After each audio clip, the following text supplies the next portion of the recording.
سلام، وقت شما بخیر. به مجموعه خبری امروز از اداره تحقیقاتی و نشراتی روز خوش آمدید. در آغاز سرخط خبرها. بازدید وزیر دفاع اسکندک اول لیوای 15 سرحدی در ولسوالی اشکاشم بدخشان.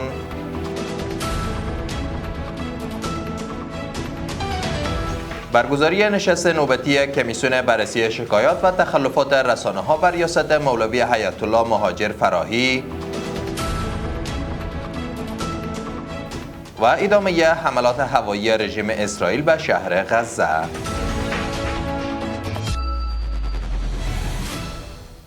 امروز دوشنبه 15 ماه سرطان سال 1405 خورشیدی در ادامه مشروع خبرها.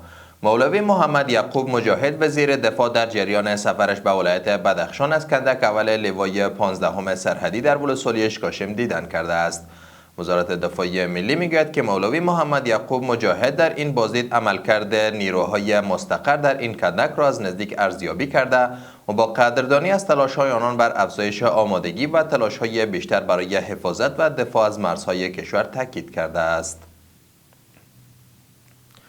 نشست نوبتی کمیسیون بررسی شکایات و تخلفات رسانی بر ریاست مولوی حیات الله مهاجر فراهی معین امور نشراتی وزارت اطلاعات و فرهنگ برگزار شد. در این نشست پیرامون مشکلات رادیوهای تجلی و چنار و همچنان چگونگی رسیدگی به حقوق شماری از خبرنگاران گفتگو و تصامیم لازم اتخاذ شد.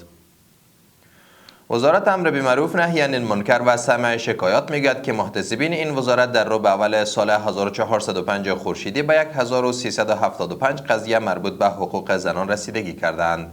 در این مدت 1039 مورد منازعه و دشمنی از طریق مصالحه حل و فصل شده و 157 جادوگر نیز بازداشت شده و به نهادهای عدلی و قضایی معرفی شدند. و در آخرین خبر، مقام‌های صحی در غزه اعلام کردند که در پی حمله هوایی رژیم اسرائیل به شهر غزه دست کم 2 فلسطینی شهید شدند. بر اساس گزارش رویترز این حمله گروهی از افراد را در سرک عمر المختار واقع در مرکز شهر غزه هدف قرار دادند. در این حمله افزون بر 2 شهید چندین نفر دیگر نیز زخمی شدند. جهان سپاس از توجه و همراهیتان. برای تازه‌ترین های افغانستان، منطقه و جهان ما را در شبکه‌های اجتماعی دنبال نمایید.